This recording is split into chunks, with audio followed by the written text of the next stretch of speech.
So, moving right along,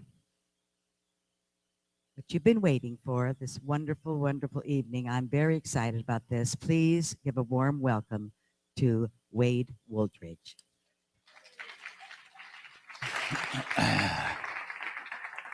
Check, check. Can you hear me okay? All right.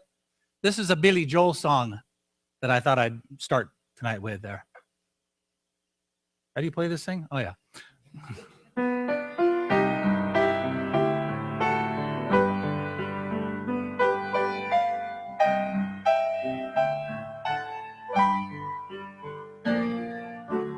If I only had the words to tell you, if you only had the time to understand,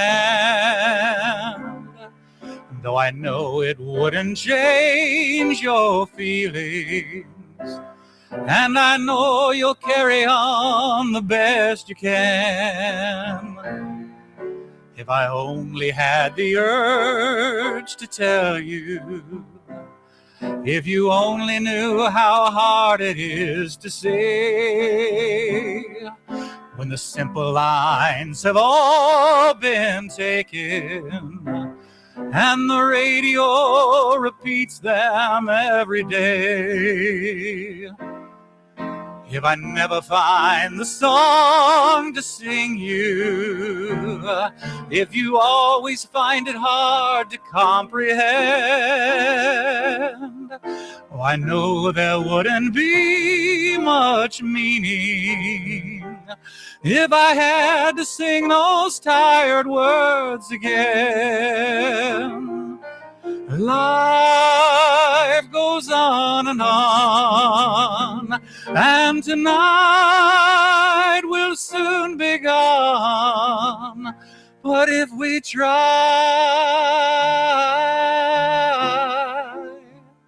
we can be sure.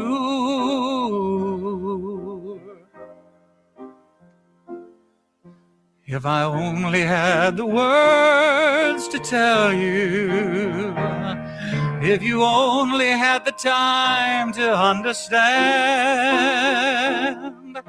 but I only have these arms to hold you, and that's all that you can ask of any man.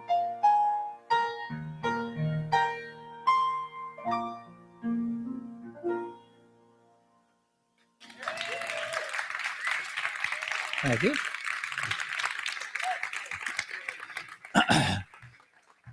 So while I get set up here, I just wanted to thank Judy for that special tribute to me that you played for the opening thing. Because, of course, can I have my slideshow started, please?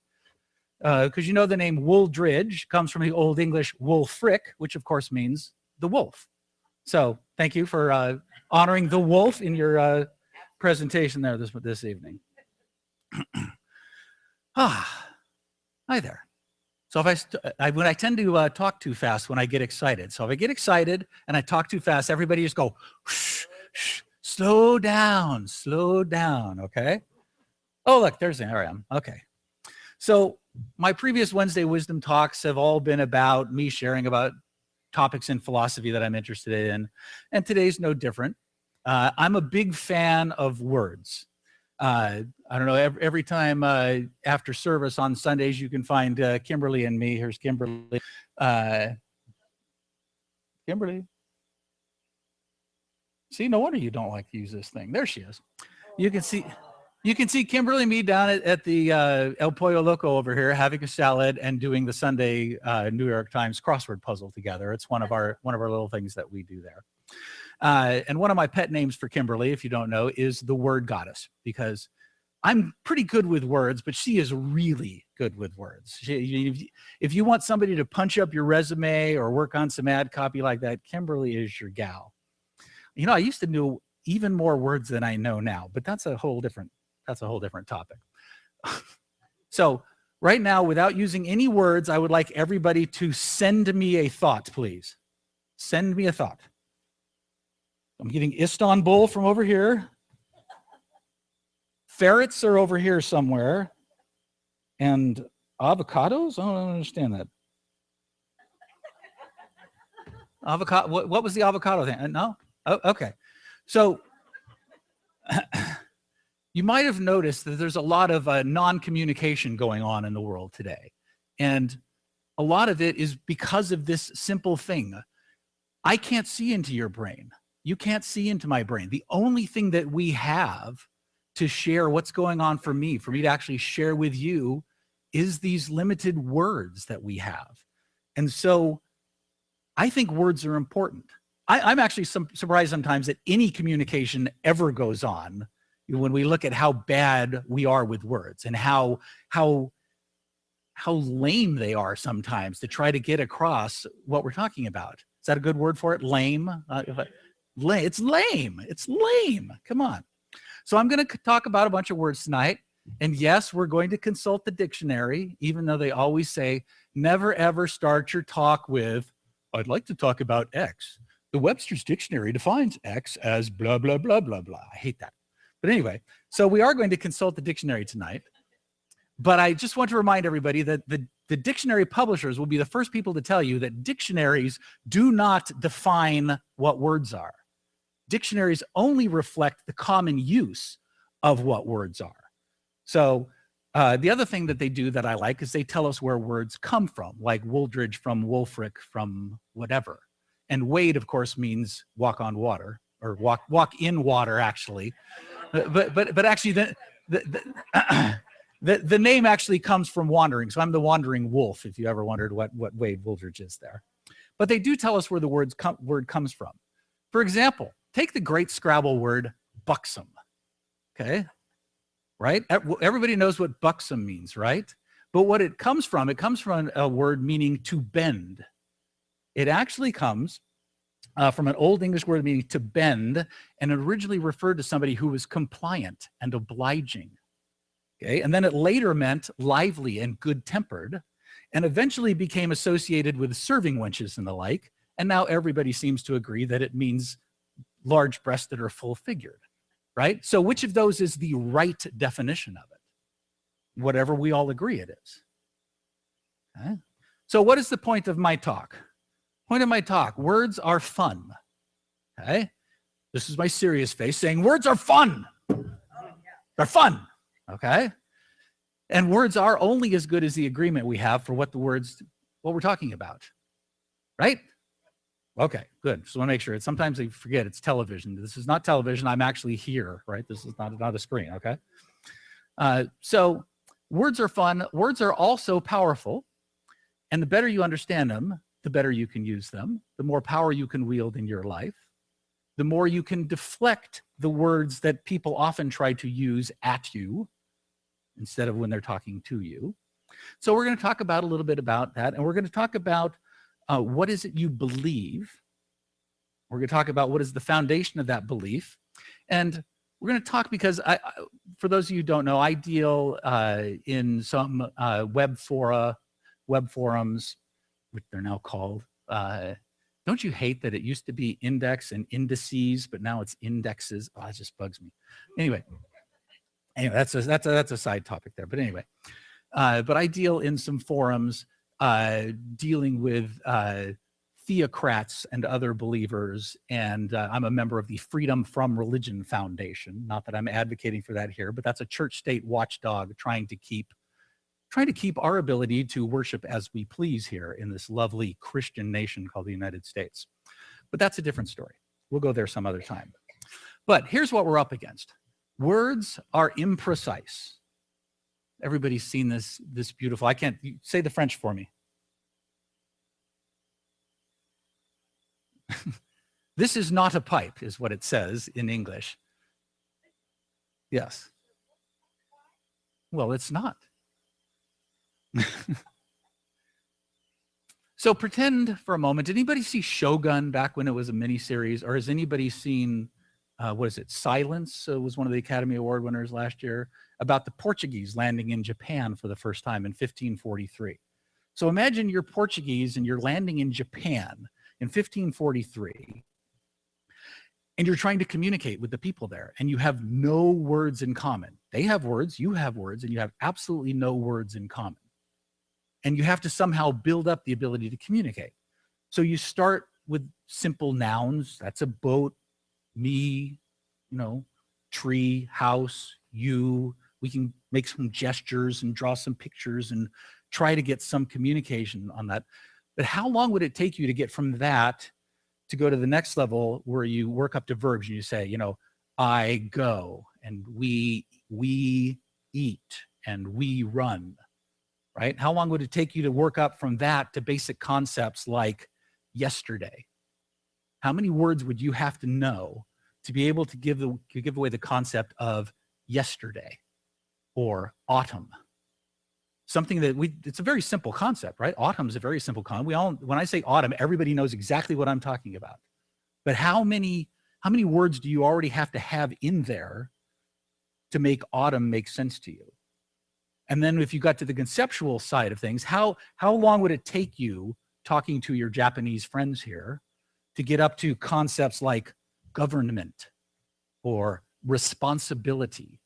How many words would you have to go through and build up layers of layers of layers upon meaning of that before you could communicate something like that? So we all did that very naturally as children, right? People talked to us. We kind of associated what they were saying with what was happening, and it was all subconscious at the time. So we've done that. We've layered up hundreds of layers of meaning up on top of that, but then we forgot that we did that. And we just think that that's what that word is. And there is no is for that word. There's only what we agree that it is. So when I was going to talk about this, my friend Hans here brought up this wonderful quote, which I think captures that. For thought is a bird of space that in a cage of words may indeed unfold its wings, but cannot fly. Khalil Gibran. I think it's an excellent quote to talk about that. Now, I know some of you are in your seats going, it's only semantics. Okay? I know. I've said those same three words. It's just semantics. Okay? But we have to distinguish. There is semantics, which is the branch of linguistics and philosophy concerned with meaning. And then there's semantics. It's only semantics that you're talking about. And it's kind of like bureaucracy. Bureaucracy used to be an okay word. It used to just mean government by bureaus, delegating down the work that needed to be done to different bureaus and supposedly bubbling up the responsibility and decision-making to the level that needed to make that decision. But we have to distinguish between bureaucracy and bureaucracy, and everybody knows what I'm talking about when I talk about bureaucracy. It's become a bad word, right? So similarly, we have to distinguish between semantics, which is what we're talking about here tonight, and semantics, which is what people communicate on the web. And words are even, speaking of the web, words are even more imprecise when you write them down. So who here has ever written an email to someone and they took offense to it and you said, that's not what I was saying at all. What do you mean you took offense to that? That's not what I said. Right? Well, here's an example that's been going around the web lately. Okay. This is a 7-word sentence that has 7 different meanings depending on which word you emphasize. Go ahead, I'll wait. I never said she stole my money. I never said she stole my money. I never said she stole my money. I never said she stole my money, right? I never said she stole my money, right? There's 7-word sentence and there's 7 different meanings depending on which word you emphasize. So that's how imprecise we are, right? Especially when you write it down. When you write it down, you forget that you meant to say, I never said she stole my money. That's what you meant to say. So we're going to talk about semantics, not semantics. And in Rene Descartes' term or phrase, we're going to define our terms as we go along. So let's see if we can work out some consensus on what these mean. So just to let you know, I'm going to try not to go too far down the rabbit hole on any of these concepts and try and stay in the fun and interesting part. So let me know, just do this if it gets not fun and interesting, okay? All right. So, and every time it starts to get too bogged down, I'm going to slip in a foreign word that has no precise equivalent in English, such as the one you all know, Schadenfreude, which is German, literally translates for harm joy. It's that guilty pleasure feeling you get when that instant karma happens. Oh, for extra credit, you can Google instant karma later. There's lots of great YouTube videos on instant karma later. But that the little pleasure you get, when somebody gets that instant karma they deserved. But anyway, let's talk about a couple of interesting words. Let's talk about knowledge is a subset of belief. Okay? I'll say it again. Knowledge is a subset of belief, because most people don't think about knowledge and they don't think about belief and the difference between the two of them. So belief, by definition, again, going back, is the attitude that we hold that something is true. So belief, and usually that attitude is not reflected on, it's just, oh yeah, I believe that, okay? But you have to distinguish that belief lives over here in the world of feelings. The belief about something is pretty much a feeling about that thing. Whereas knowledge has its own whole branch of philosophy called epistemology, the study of what it is to know. And it's been going on since Aristotle's time, trying to figure out, well, what is it to know something? And this chart kind of shows that knowledge, in the philosophical definition that we're going to use, is justified true belief. Because you can't claim to know something if you don't believe it. That would pretty much be insane. And you can't know something that is factually false, though you could think that you know it. Everybody with me so far? Okay. And you can't know something that you can't justify. In philosophical terms of knowledge here, I can see the reverends going, but I know this, right? I can see that sidelong look you're giving me right there, right? I'm talking about the philosophical definition of knowledge. And when most people say they know something, what they really mean is, I really, really, really, really, really believe this. Okay? But from a philosophical standpoint, it's not justified. It's just something they really, really, really believe. So we see up here justified true belief. So what is it for something to be true? What is truth? What is it for something to be true? And I'm going to kind of stick to truth with a small t for now, because I know we like to go off on truth with a capital T. And I'm going to stick to what is the philosophical definition of what is true. And what is true is something is true if it agrees with the facts or comports to reality. You think to yourself, well, that begs a question, doesn't it? No, it doesn't. It does not beg a question. It brings up a question, but begging a question is a philosophical fallacy, it's a logical fallacy, totally different thing when you try to prove a proposition using an argument that takes the question for granted. But when a question leads to another one, that is not begging the question, and I wish people would quit using that. Okay. Oh, sorry, I got too serious for a moment, didn't I? Did I get too serious for a moment? Okay. Okay, the next word is shomomajamo. Okay, that's when you're eating something and it's so good and you know you should stop eating and you don't. And it's Georgian for I accidentally ate the whole thing. Shomomajamo. Okay. Anyway, back to truth. So knowing that we are fallible human beings and we have foolable senses, and how do we tell if something's really real or just something seems real to us? Well, fortunately, we have a system for figuring that out. Does anybody want to guess what it's called? It's called science. Okay. So science, the systematic study of the structure and behavior of the physical and natural world through observation and experiment. So we observe and we record our observations and we make models of how things work.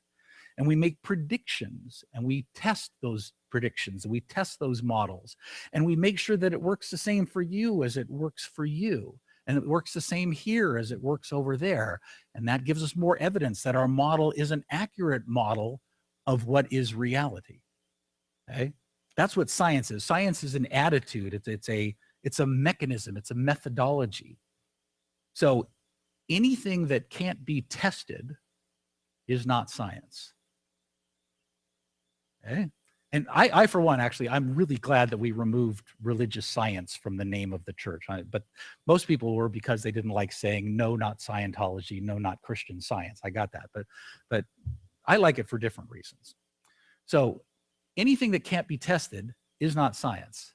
For instance, creation science that you see around a lot. People want to teach the controversy and put creation science in the school.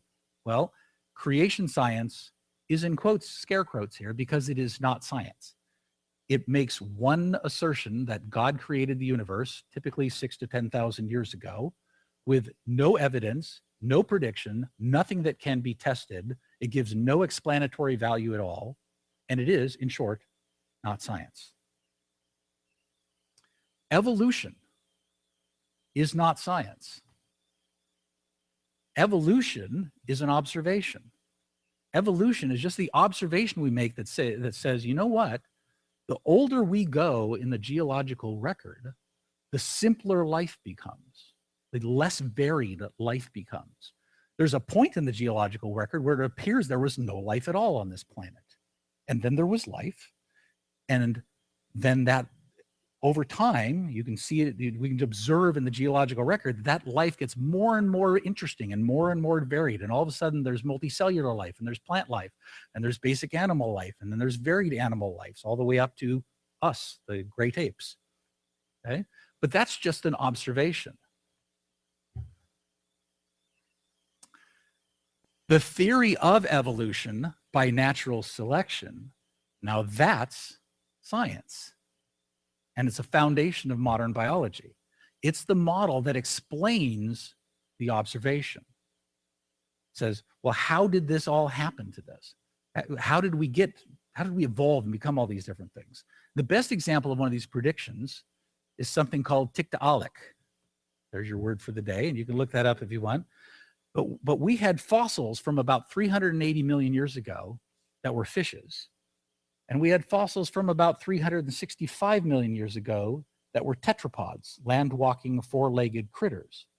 And so we predicted that somewhere in the geological record between that period of time, 365 to 380 million years ago, there should have been something that was sort of a fish and sort of a tetrapod.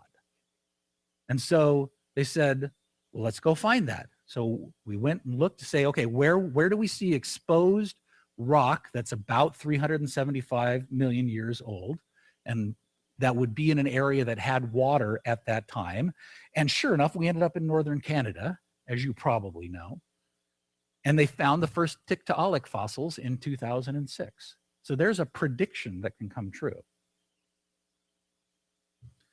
Which brings us to the scientific word theory, which is not what everybody normally uses for theory. Okay? In science, the theory is the pinnacle of understanding, not, oh, it's just a theory, right? So when people, basically that's a kind of a equivocation that people do when they want to say, oh, well, evolution, it's just a theory. It's like, yeah, that's like saying, yes, well, people getting sick, that's just germ theory, you know? It's like, yes, that is a theory. It's a theory that explains the evidence, a theory that has a lot of stuff behind it. But anyway, that brings us back to our next word, which is kummerspeck. Okay, literally grief bacon. And it's that extra 5 or 10 pounds that you put on when you're all stressed out. Okay, that's the German word for it, is kummerspeck. But anyway, back to science. So we have religious science. We have this thing that gets referred to around here as religious science. And it does not beg the question, but it brings up the question, can we use science to prove or disprove the existence of a God? I, for one, am glad, like I said, we took the science out of the religious science. But anyway, the short answer to that, no. The longer answer is science doesn't prove things, first off. Science provides a model based on evidence. And science is limited to methodological naturalism, excuse the big word there, but essentially is saying we can only look at what we can look at. We can only perceive the things that we can perceive, or build machines to perceive for us or to help us to perceive. Anything that is outside of that perception, anything about the supernatural. I think you saw this cartoon. It's one of my favorites. Can you read that? I think you should be more explicit here in step 2, where it says, then a miracle occurs. Science cannot say anything about the supernatural, except where that supernatural might affect the natural world. Okay? So when science talks about existence, when you bring up questions like, does God exist? Then you have to start saying, well, I don't know, which God are we talking about? And what do you mean by existence? Okay? When science talks about existence, it's talking about existence in the natural world, not some nebulous, untestable, out there in some beyond space and time world, whatever that might happen to mean. If that even makes sense. I don't even know if outside of space and time even makes sense. It's kind of like, okay, everybody picture in your head the North Pole. Now, what's north of the North Pole? Right? That's kind of like, what happened before time began? Does that even make sense as a question?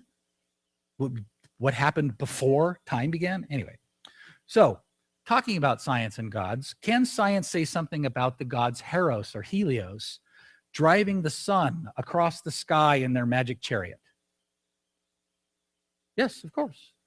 Science can say something about that. Science can disprove that by giving a much more evidenced answer, showing indeed that the sun moves in the sky because of the rotation of the earth, right? Can science say something about whether God actually gave stone tablets with the 10 Commandments to Moses? Not really. Not really. There's no evidence for this. Yes, the Bible can be taken as evidence. Very small bit of evidence, and not very scientific evidence, but a very small bit of evidence. So you could say, yes, there is a record of that, but it's probably not a really good record of that. Can science say something about Moroni? Before Moroni was an angel, Moroni was a warrior under his father who commanded 23 groups of 10,000 Nephites each in the New World, in North America. 23 groups of 10,000 Nephites who battled the Lamanites in the ancient Americas. Can science say something about that? Actually, yes. Right? Because if we actually did have 500,000 Nephites and Lamanites fighting with typically metal and stone weapons in North America, we would have evidence of that. And you've all heard it said, absence of evidence is not evidence of absence. Everybody heard that? Anybody? Everybody? Okay. Well, absence of evidence where you would expect to find evidence is evidence of absence. So science can say something that's quite likely did not happen as described. Right? Oh, I'm getting too, I can tell by your face, I'm getting too serious again. Okay, here's a new one for you. Tartle is Scottish for that moment of panicky hesitation when you have to introduce somebody and you can't remember their name. Okay? I do this one all the time, okay? So like, don't ever ask me to introduce people to other people because I probably don't know your names. Okay, anyway. Can science say something about prayer? Well, it's been trying to. It would seem to be an area where the divine, does affect what's going on in physical reality. Okay, so the largest study to date by the Templeton Foundation was testing the efficacy of Christian intercessory prayer, the most common type of prayer for people that don't go to this center, and found that there was, and they tested tens of thousands of study participants and actually had control groups. They had the people that were prayed for and knew they were prayed for. They had the people who were prayed for and didn't know they were being prayed for, and then the people who weren't prayed for. Okay. And the only finding was that the people who were prayed for and knew that they were prayed for did slightly worse. But there was no difference between the people who didn't know they were prayed for and the people who were prayed for but didn't know they were prayed for. And their theory from this large experiment was that the people who were prayed for and knew that they were prayed for probably didn't try as hard. I mean, to put it in blunt, they weren't working as hard. They were turning that over to God. But anyway, but you can look that up if you want. It's Templeton Foundation. So let's go back to belief and knowledge. So what do you believe? So who here has ever had the conversation, oh, Center for Spiritual Living, huh? What do you guys believe? Right? Who has ever struggled with that conversation? Okay, I know I have. Center for Spiritual Living. So what do you guys believe? So I'm going to give you a few words. I'm going to run through a few words that can help you in understanding this. Theism. Theism is the belief in God or gods, especially a creator or a personal God, as opposed to atheism, not theism, which is not believing in any particular God or gods. Not to be confused with anti-theism, which is believing that gods do not exist. The difference between I don't believe that your God has met his burden of proof, and I believe your God doesn't exist. There's a big gulf there. Monotheism, which you'll most run into out in the world, is the belief that there is exactly one God. And of course, that usually goes with, and that is my God, thank you. But another word that I would like to give you to substitute for that is monism. Monism is belief in oneness or disbelief in duality. Specifically in this case, the duality between the divine and the world. So, and then of course, there's everybody's favorite Gnostic or Gnostic, if you like the G, claiming to know, or agnostic, not claiming to know. And then another set that we come into that I use this term a lot is the verities. The verities, the things that we talk about like light, love, light, truth, beauty, peace, joy, all that kind of stuff. Those are like fundamental building blocks that you can't break down farther into. They're like fundamental precepts that we start with. Like in mathematics, you always have to start with a few fundamental assumptions, then you can start building on that. These to me are the building blocks of where we start, because we just take for an assumption, a non-proven assumption, that light is better than not light, and life is better than not life, and joy is better than not joy, and peace is better than not peace. So if you start with that as a basis for your morality and your belief system, so I just lump those together. I call them the verities.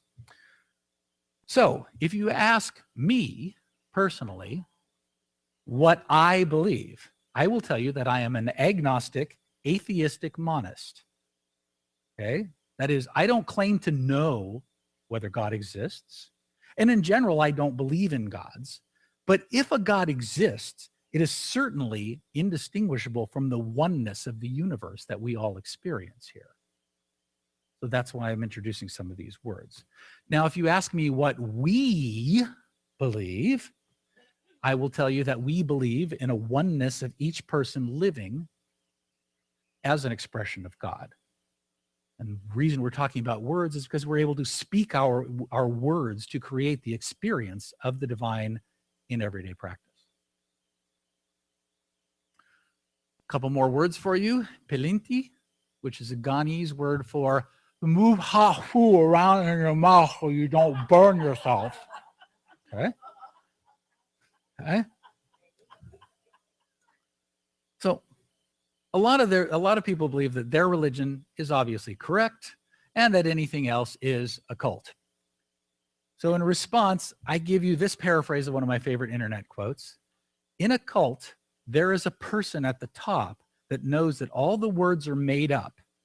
And in a religion, that person is dead. In a cult, there's one person at the top that knows that it's made up, that knows that this collection of words, this collection of thoughts and ideas, he made that up. And in a religion, that person is dead.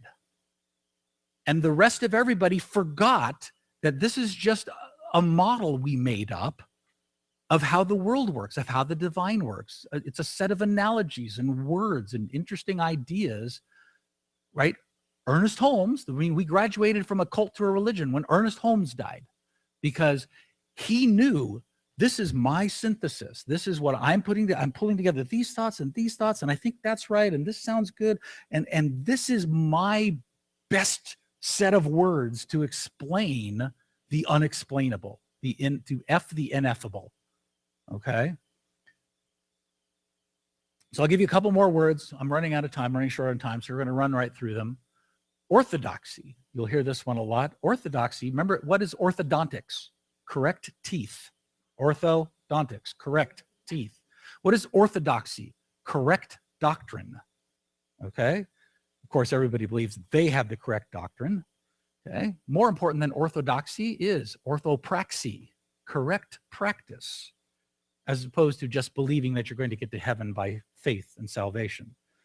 For something as important as heaven, it is amazing how much disagreement there is out there on how you get there. Worship, showing reverence and adoration. This was actually one of my first big breaks from monotheism ages ago, because to me, any deity that needs me to worship it is either narcissistic or a tyrant. But that's just me. Which brings us to lyogenic, which is a Tagalog word for looks good from far away, but up close is a big old mess. Okay? So, in closing, remember, these words are my own. They do not represent this particular center or anybody member of it. These are my words. You can remember this word, l'esprit de l'escalier, which is French for staircase wit, which is that retort that, oh, you know what I should have said? I should have said this, that you get when you've already left. Okay? But if you do have any of these l'esprit de l'escalier, let me know. You know where to find me. I hope that I have demonstrated that words can be fun. I hope that I have demonstrated and given you a few words, meanings, and concepts that you might find useful in your discussion of this. And I hope I have shown you how powerful words can be. So, and if perchance I have offended anyone here tonight, I'd like to remind you, it's only words. Thank you.